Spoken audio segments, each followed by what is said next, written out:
Thank you. So it'll be rather informal. I think it's a special interest group, so we'd better be a little bit informal here. Got the microphone, but I probably won't stand in front of it. So a couple things. Most of you are in just starting. I don't know who all participated. I would say that come and see us. We're the model, or we're a model. If you are in that category, please let everybody else in the room know that you are in that category, because a big part of this is going to visit people. So we're not going to tell you today what lean is. We're not going to tell you where you are on your journey, because I can't tell you. The rule is go to Gemba. Go to where the work is done. And the reason for that is you can't see things unless you do that. So I am in nowhere in any position for any of you to tell you where you are on your journey. What we hope to do today is give you an opportunity, potentially look at some things. Doug has mentioned several of them already, that will help you as you're on your journey, identify where you are and what you might be able to do or want to do to move forward, all right? So I'm not going to answer your lean. I'm not going to talk to you about Kaizen or events or 5S or any of that kind of stuff, right? We love the TMAC folks. Many of you have worked with the TMAC folks, and they can provide great insight and help you a great deal in implementation of lean, right? But I'm going to challenge you a little bit with a couple of questions and hopefully give you some insight into where you may go or be able to go to help answer questions as you move forward.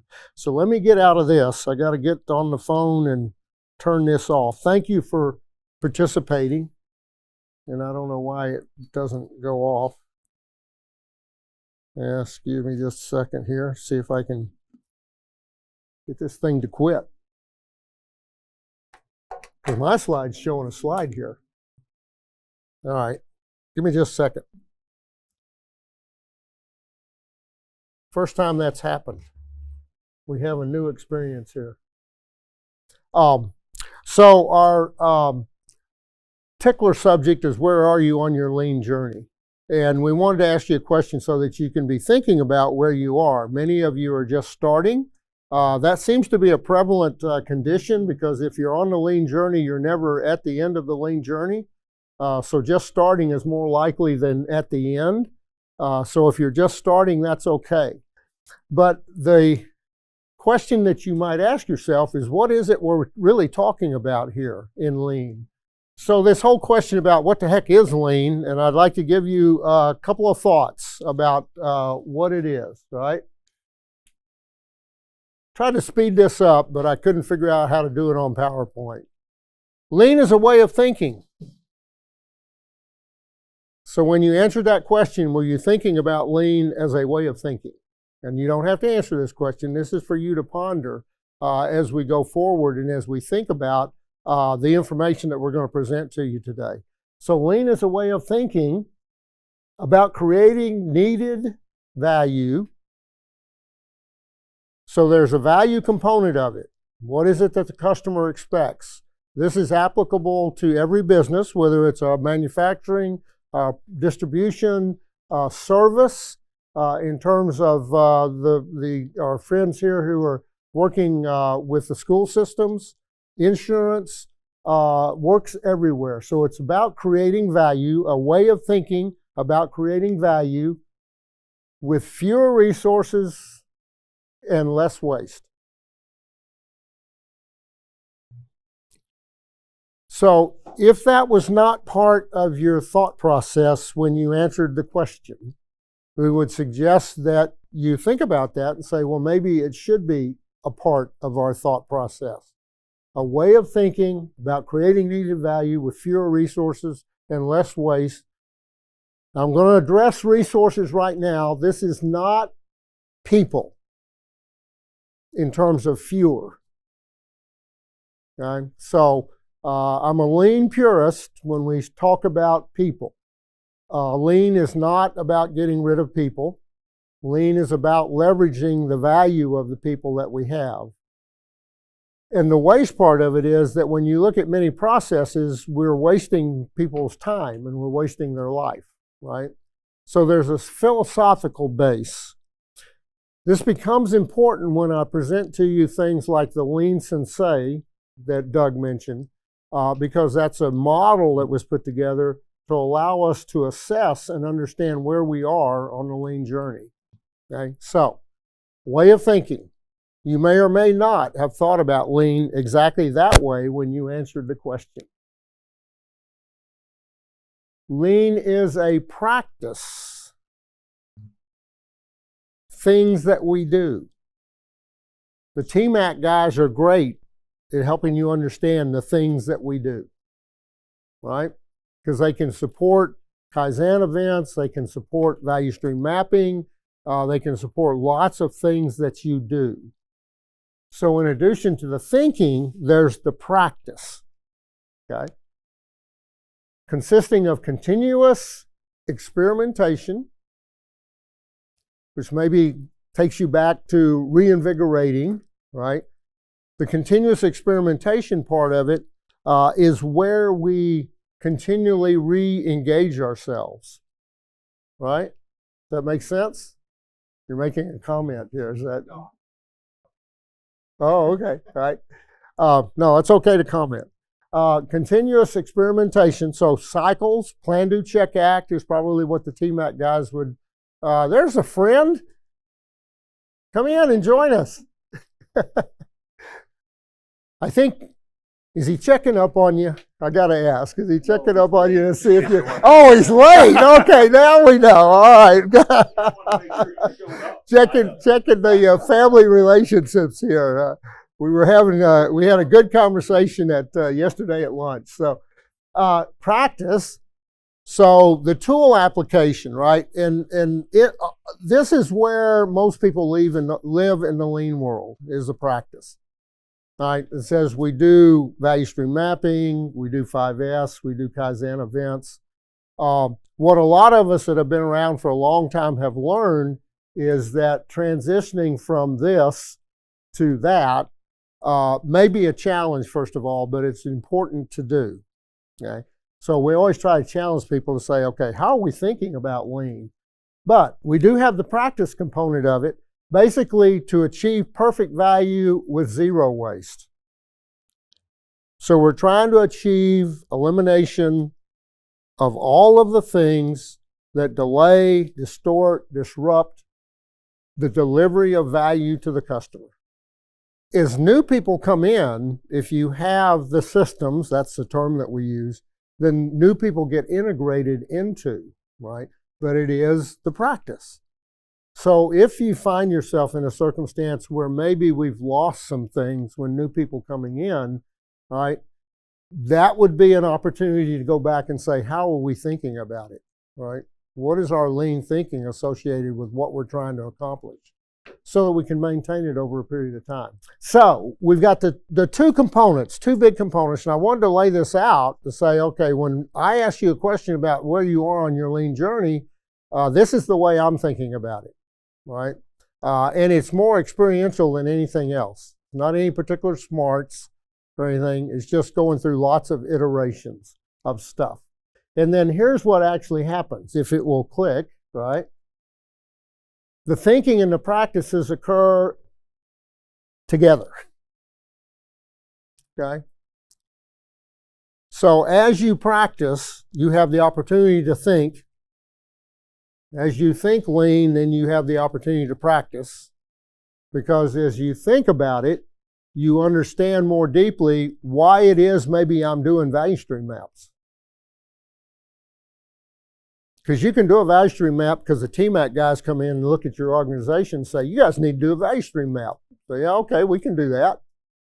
As we do value stream maps and we think about why is it we're doing value stream maps, then we can practice better, right? So somewhat of an iterative process, and both of them are important components of it, right? So when I asked the question, this was the framework that I was hoping you might have, recognizing that may not be true.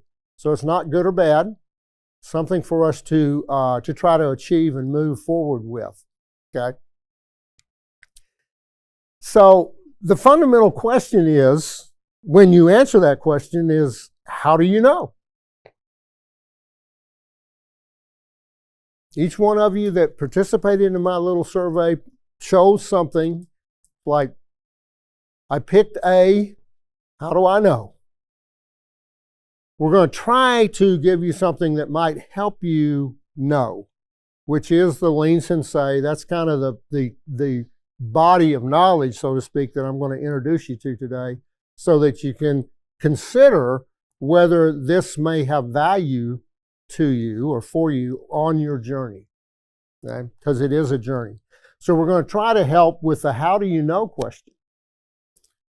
As I've said a minute ago, I will not know until I have a chance to come and visit with you. And frankly, anybody that tells you they can do it without doing that, run. Is that okay? Because they will not know either. So Doug and I were talking yesterday evening about AI and all that kind of stuff, and all of the places where now you can get input and things like that. There's going to be a great opportunity in the future to go the wrong direction, because you may look at information and not go validate what's really going on, for instance, right? The key is going in the wrong right, going, yes. And so go to is very important in this. So what we're going to try to do is help you think about, and again, some things that you might consider as being valuable that you could adopt in answering this question, how do you know? Okay. And it really hinges around this. And I'll just be honest, Doug mentioned the Shingo Prize. This is a slide from Shingo Materials, but I like the picture and the context of getting feedback from an outside source. Okay? Could be TMAC, could be anybody that has one of these black shirts on. As much as I like the black shirts and the consultants, because I am one, I'm going to give you part of the proposal today is to get it for a lot less money than we might charge you. Sorry, Doug. So is there value? But if you're a SAMA member, Oh, yeah, okay, we have a discount for SAMA members. All right, good. I'm glad to hear that. Is there value in getting some feedback from someone who is not in the business or in the system or doing the Kaizen events or things like that? What do you think? I'm sorry? Okay. Always a new perspective. So part of what we have put together here by a lot of people, you'll see a bunch of names here in a minute, is a way to facilitate getting an outside perspective without necessarily having to go outside the organization. Okay? So if you assume that that is true, and I put that in there because it is true, right? I'm going to introduce myself not to impress you, but to give you some insight into a bit of perspective around where are you on your journey and how do you know. Okay? So I'm Larry Anderson. Right? Doug mentioned we've been active in Association for Manufacturing Excellence, which is a great group, just like SAMA, a great group to join. It's $120 or something like that. So it's really a pretty effective cost-wise. So I've been involved with AME, been president of the regional council, which is all the areas in the United States. Been on the board of directors, still am. This is just to give you a meta perspective when I bring the rest of the information to you, because that's the perspective that I have. It's influenced by those relationships. Past chair of the Lean Oversight and Appeals Committee.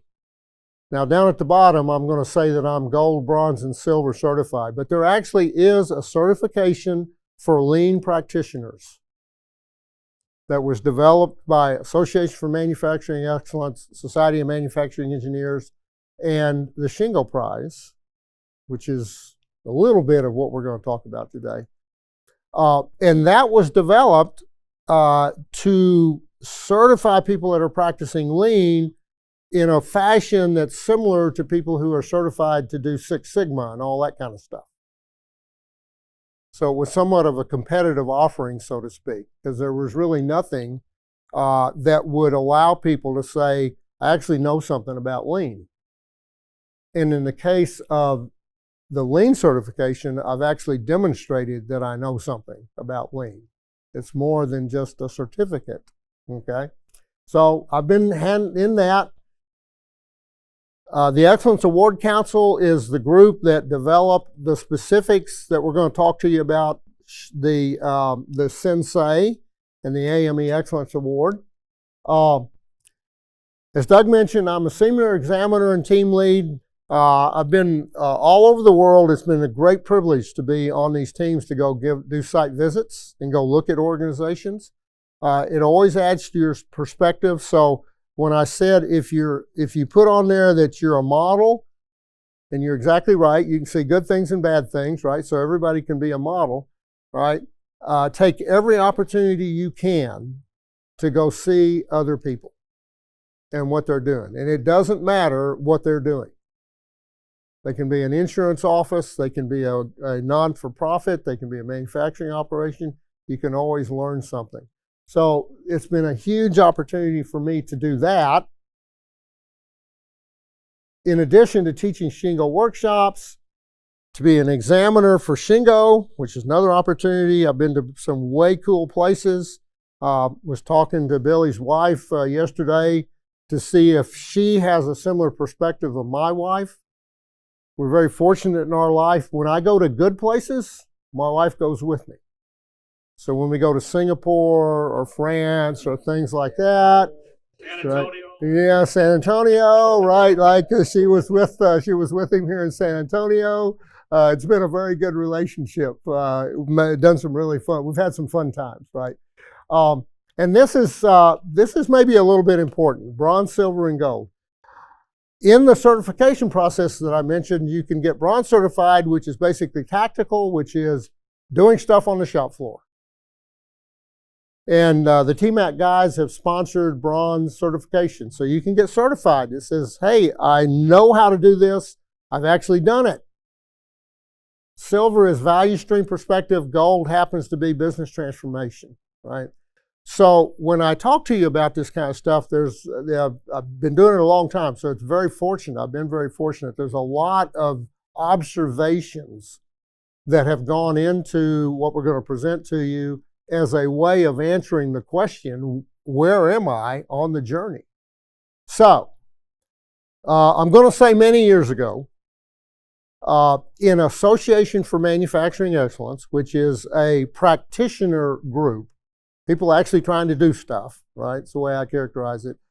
A bunch of people got together and said, you know, it's awful hard to answer the question, where are we on the lean journey? Maybe we should help answer that question. So a committee was put together. They're at the bottom right here. You'll see my name and Doug's name. And a bunch of other people contributed. These are all basically practitioners, people trying to do what you guys are trying to do on a lean journey. And we said, maybe we should try to help with answering the question, where are you? Because it is a universal question. Every organization that has entered into a lean journey has had the same question. How are we doing? Where are we? What other things could we do? What shouldn't we be doing? Are we successful where somebody else isn't? What's going on? So a group of people that are practitioners got together and said, let's see if we can try to help with that issue, right? And what was developed is this, AME Excellence Award. So I'm going to give you some details of what is in the Excellence Award so you can consider it, because it goes back to my question, how were you thinking? What were you thinking when you answered the initial question? Where are we on our journey? So what was put together was a model, a framework that could help people answer that question. Okay? And this is what we want to give you the opportunity to utilize. So when you answered the question of where are you on your journey, did you consider your management system as part of the answer to that question? Maybe, maybe not. Okay. If you're just starting, if you're working with TMAC, you may have done events and things like that, which are great things to do and necessary things to do in terms of practice. But you may not have thought about how do we actually manage our business. The subcategories are the management system that we have and the human organizational development that we have. How do we consider safety and environment? That's part of the lean journey, which may or may not be obvious to us when we start. And then how do we develop products and how do we procure things? How do we develop suppliers? You'll see some point values in there. I'm not going to go into them because that's not the purpose for today. But basically, when we're talking about a lean journey and where we are, there's multiple factors. This is kind of the transition between the practice of lean and the lean thinking. So again, I'm not going to ask you, how many of you thought about your management system or how many of you thought about safety and environment or your supply chain when you answered that question, where are you? But we're going to challenge you to say, if you're not, if you didn't, there would be great value in considering those kinds of things. Okay? Now, any questions so far, anything like that? I hope I'm not discouraging you. This is a journey. You think about it, a journey. We can always learn on the journey. This was all practitioner developed. You'll see here at the bottom, this is a subset, so that's why all the arrows are there, but basically feedback is a major component of it. Okay. So when we're thinking about lean, we're thinking about our journey, this is the framework. And that's why all that stuff that I had listed under my name has some potential value here. Okay. How are we doing time-wise? If you're in manufacturing operations, we look at manufacturing. If we're in manufacturing operations, that may be the area that we thought about when we answered the question. But there's also business operations, the accounting, the purchasing, even the sales folks. So the model considers those. So I will take a quick survey. MUDA, waste, heard that word before? Maybe, maybe not. If you've worked with TMAC, you probably have. What about MURA? MURI. Unevenness and overburden. So, going back historically, Jim Womack wrote a book, Lean Thinking, which is kind of the Bible that people read when they start a lean journey. They read Womack's book, and he talked about MUDA. He didn't necessarily talk about MURA and MURI. What he has said since is if he had a chance to rewrite the book, he would talk about those two things because they're just as important, and he misled people. Focus became on waste such to a point that we sort of forgot about some important things. In the model that we're talking about, AME Excellence Model, we include all those things. When we get a chance to go look at facilities, it's always amazing to me how well they do at MUDA, addressing waste, and frankly, how poorly organizations do at addressing unevenness and overburden. But they're critically important to actually having a flow of value that's uninterrupted to the customer. Okay? All right. Y'all familiar with Tim Wood or downtime? If you work with TMAC, you probably are, right? You're right. Yeah, right. Okay. So this is the point, right? That most of us, when we start a lean journey or we're on a lean journey, we recognize the acronym, so to speak, or whatever it is for the waste categories. These are the original Toyota, the 7. And then over time, we've basically said non-utilized talent is probably pretty important too, so it became downtime. So most of us are familiar if we're on a lean journey with those thoughts, okay? Again, that's to reinforce that there's a couple of other things in here both from a manufacturing operation and from a business operation standpoint, that are important that we may not be addressing. Okay? All right. Everybody okay so far? So we got this award. We're going to go out. We're going to recognize people. We're going to go visit. We're going to give them feedback. Everything is lovely. Okay? The results are important. What we found out is that when we do this and get to go visit with organizations, generally they have better quality, generally they have better cost, generally they have better delivery, and they generally have better profitability. All the good things that we say by going on doing lean stuff actually starts to happen. So we built it into the model, right? This is what you will see if you download the AME Excellence Award stuff if you go to the website. Okay? Everything's lovely. But we discovered over time, this group of practitioners discovered over time that we were not answering the question for enough people, where are you on your journey? And it was too late. So an organization works on lean for quite a long time. They say, oh, we're going to challenge for the AME Excellence Award. And they send in an application and we go visit and say, yeah, you're doing pretty good and all that kind of stuff. And it's like, too late. If they're not doing well, if there's some things that they're missing in terms of unevenness, overburden, it's too late. This group of people got together and said, maybe we should do something about that. Maybe we should try to move up in the process, move up in the timing of the process. And that is where this was created. The Lean Sensei, which I know you can't read, right? Not the intent. It's a spreadsheet-based self-assessment mechanism that you can use at any point in time on your journey. And it's free. Yeah, so it's a spreadsheet, right?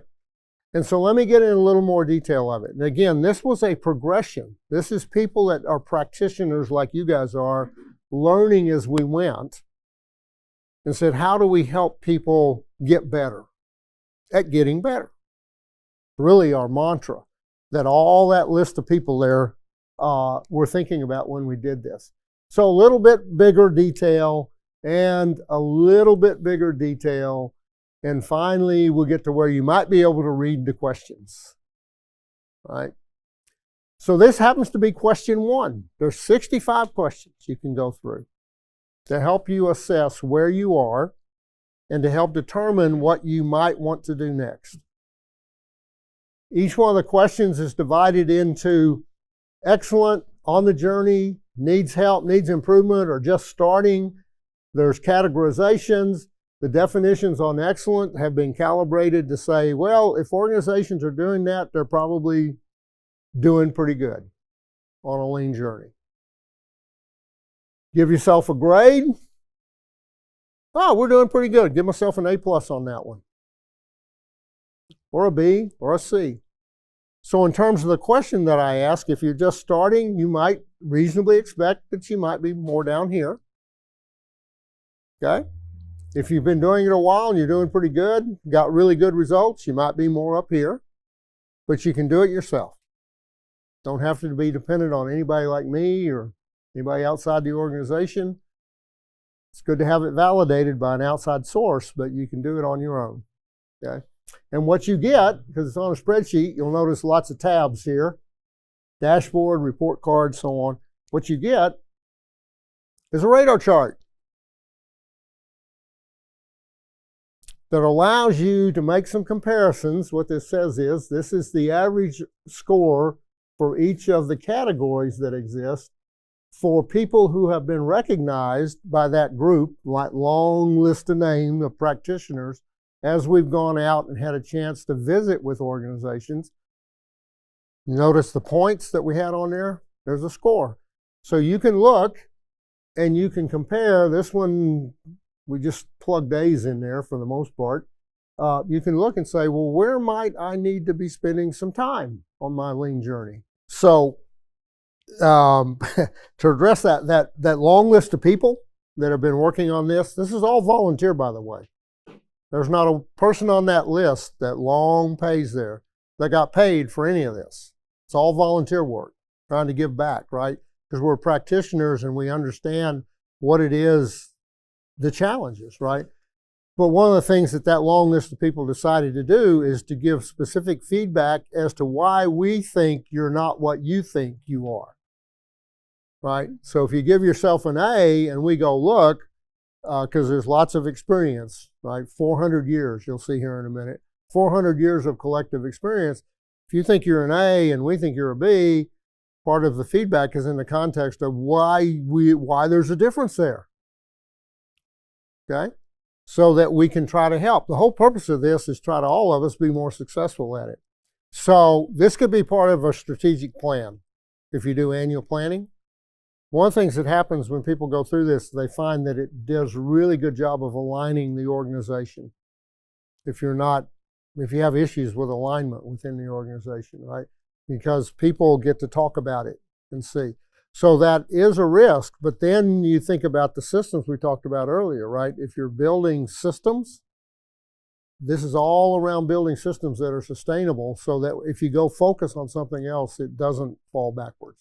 So it is a risk. So annually or something like that, it should be a working document, all right? Periodic feedback. We're getting close on time here, I think. I don't want to take an extra amount of your time. But you get lots of feedback from the spreadsheet. Okay? So, we can't answer the question. I won't say I will ever answer the question until I can come and visit with you as to where you are, if you want an assessment of where you are. We can't do that, but there's a vehicle that you could do a lot for yourself. Everybody okay? Does that work? All right, so I hope you weren't coming looking for a bunch of talk about Kanban and 5S and what you need to be doing. The answer to those kinds of things is yes, you need to be doing those things, right? Okay, so here's the whole picture. I did it in sections. When you're thinking about lean, when you're on your lean journey, these are all elements that need to be part of the thought process. Not just the addressing by application of tools to reduce waste. We're trying to encourage everybody to think lean, not just practice lean things. Larry, can you talk about the scoring system on I wasn't planning on it. I can, but I don't want to. I will if we have time. All right. Finally, we're trying to get to profitability, right? Because if you don't make money, it doesn't matter anyway. Even if you're a not-for-profit, money is involved still, right? Earnings before interest and taxes, operating income, things like that. Okay. Primarily for North America, but it is we have a lot of international sites now. I may be going to Singapore before the year's up. So it's being adopted by organizations around the world.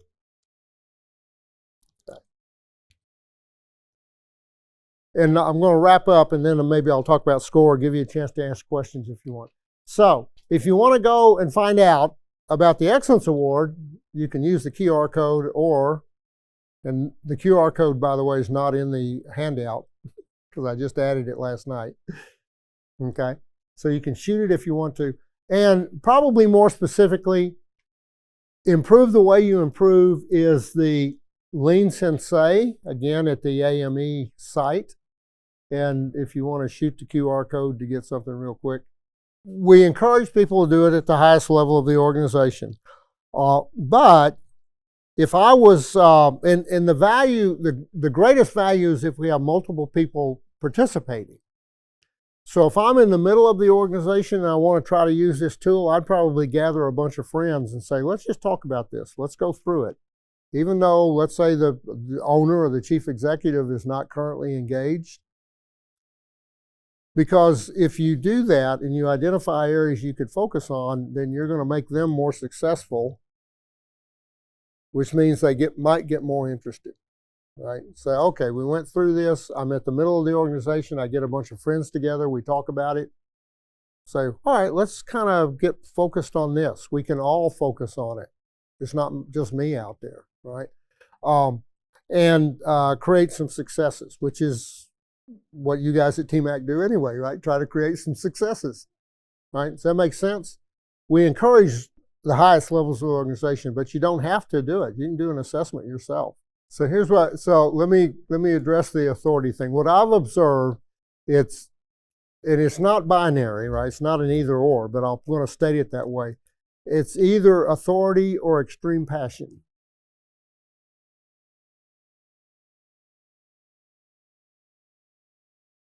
When that guy right there started, I'm not sure he had a whole lot of authority.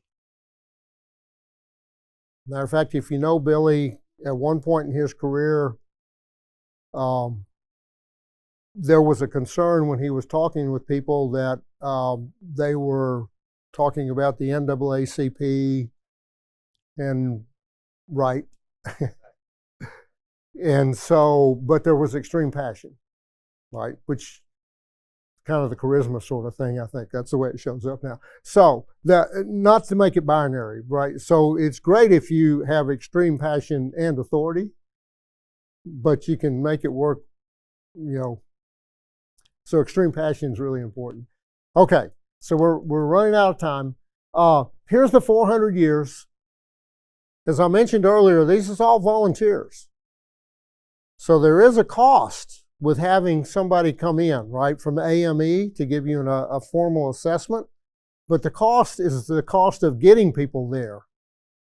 There's not a consulting fee cost. So there's a lot of free knowledge that's available to you if you pursue this, which is one of the reasons why I like to present this material. There's a lot of free experience. Okay? Now, I am going to tell you, full disclosure, transparency, this is not the only way to do it. There's the Baldrige Award, which I think the TMAC guys, a bunch of us have some relationship affiliation with. You can go to their website. I didn't do a QR code for them. There's a Shingo model that was mentioned. You can go to their website. There's other ways to look at this. This is the way that we wanted to present to you because it's free. It's a spreadsheet. You can download it today if you want to. You could get started if you wanted to use it. Basically no cost. And it's practitioner developed, right? So there's a lot of knowledge of people that are trying to get things done, not necessarily trying to sell you should be doing this. Okay? All right. So we've taken enough of your time here. Any questions? I appreciate the opportunity to present this. I love to present this material. It doesn't necessarily answer the question of where you are, but like I say, I can't answer that question if I haven't visited with you at least once. But hopefully there's something of value to you there, right? Now let me think, I'm going to use Billy as an example. Billy just started another business, right? Coaching, consulting. He exhibited and talked about some of these things yesterday, not necessarily in the presentation, but I picked up on it as we're having conversation. What happens and what's happening to Billy? He's having some success. What happens when you have success? He's having fun, but he might need some people to help him. He specifically referred to the fact that the QR code was supposed to take you directly to the slides or something yesterday, and they didn't necessarily. Billy wasn't doing the slides. He's got somebody to help him doing that, right? So what happens if you're successful? If you're an entrepreneur and you're successful, you need people. And then you've got to start building the systems to support the people to do what the customer needs, which is one of the reasons why that model is the way the model is, because it's got the management system in there, it's got the safety and health and environment. All those things are in there because you need those things if you're truly going to be successful. If you're an entrepreneur, particularly a sole, right, you sort of take care of all those yourself. But when you start building an organization, which many of you are, when you start building an organization, you think about, ooh, how am I going to hire people? How am I going to decide? this might actually be a reasonable way to think about it as you're building your business, because you want to end up with something that's sustainable. Okay. Other questions or comments? I appreciate your time. It's been a pleasure being here. Larry, I want to thank you so much. If you want to get a hold of us, yeah, thank you guys.